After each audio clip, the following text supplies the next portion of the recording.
한 주간 발생한 뉴스를 재정리해보는 시간입니다. 지난 한 주 동안 주요 이슈는 뭐가 있었는지 이상원 뉴스민 기자를 통해서 이야기 나눠보겠습니다. 화상으로 연결해봅니다. 안녕하십니까? 네, 안녕하십니까. 뉴스민 이상원 기자입니다. 우선 지난 한 주 동안 발생한 주요 이슈부터 종합해 주시죠. 네, 대구 경북에서 몰표로 미뤄준 윤석열 당선인 시대 대구 경북의 기대에 대해 짚어보고요. 첫 TK 출신 후보를 낸 더불어민주당의 동진정책 결과도 살펴봅니다. 홍준표 국회의원은 대구시장 출마를 공언했고 다행히 산불 주불이 잡혔다는 소식도 전해드리겠습니다. 네, 윤석열 당선자에 대한 대구 경북의 지지가 압도적이었습니다. 대구 경북 발전에도 영향을 줄까요? 네, 대구 75.14%, 경북 72.76% 득표율로 전국 17개 시도 중 유일하게 대구와 경북에서만 윤석열 당선인에게 70%가 넘는 표를 몰아줬습니다. 예. 수십 년째 지역 내 총생산이 전국 꼴찌 수준인 대구 경북은 압도적 지지로 윤 당선인 승리에 일조한 만큼 지역 발전에 대한 기대감이 높습니다. 이러한 분위기를 윤 당선인도 모르지 않아서 여러 차례 통합신공항 국비 투입을 약속했고 대구 동구에 첨단산업 국가공단 유치, 수소센터 건립 구상을 제시했습니다.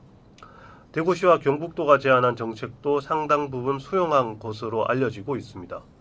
경제의 많은 부분을 원전에 기댄 경주와 울진, 영덕의 경우엔 탈원전 폐기를 내건 윤 당선인이 승리한 만큼 기대에 부풀고 있습니다.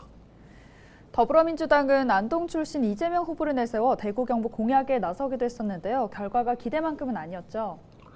네, 이재명 후보는 경북 안동 출신임을 내세워 TK 공략에 나섰지만 지연으로 뚫어낸 TK의 보수색은 2.07%포인트에 그쳤습니다. 문재인 대통령보다 경북에서 더 얻은 득표율이 이 정도였고 대구에선 오히려 0.16%포인트 감소했습니다. 민주당이 대외적으로 공언한 TK 30% 득표에는 실패했습니다. 그나마 안동에선 지난 대선보다 7%포인트 이상 증가한 29.13%를 득표했습니다. 안동에서도 이 후보의 모교가 있는 예안면에선 거의 40%에 가까운 지지를 보냈습니다. 경북 모든 지역에서 이 후보는 윤 당선인을 이기지 못했지만 19개 읍면동에선 30% 이상 득표를 했습니다. 이곳들은 해당 지역에서 상대적으로 젊은 인구가 많이 거주하는 것으로 확인됐습니다. 네, 또 홍준표 국회의원은 대구시장 출마를 사실상 선언했다고 하던데요. 네, 홍준표 국회의원이 사실상 대구시장 출마를 선언했습니다.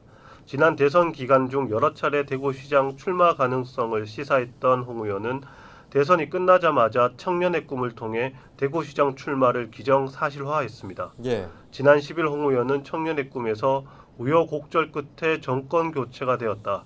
중앙 정치는 윤석열 당선자에게 맡기고 지금 제가 할 일은 나를 키워준 대구부터 리모델링하는 것이라고 밝혔습니다.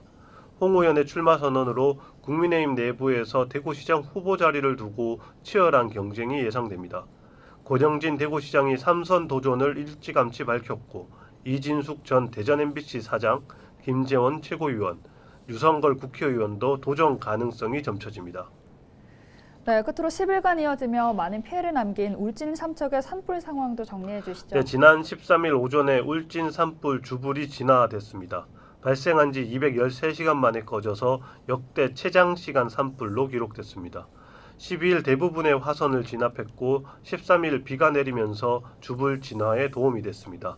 피해 면적도 역대 최대였습니다. 울진과 강원, 삼척 등에서 서울 전체 면적의 절반에 해당하는 2만 924헥타르가 피해를 입었습니다. 울진에서만 4개 읍면이 피해를 입었습니다.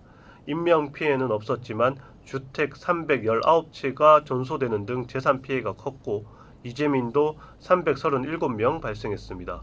정부는 이재민 긴급구호 및 주거, 생활안정 등 분야별 대책을 지원하기로 했습니다.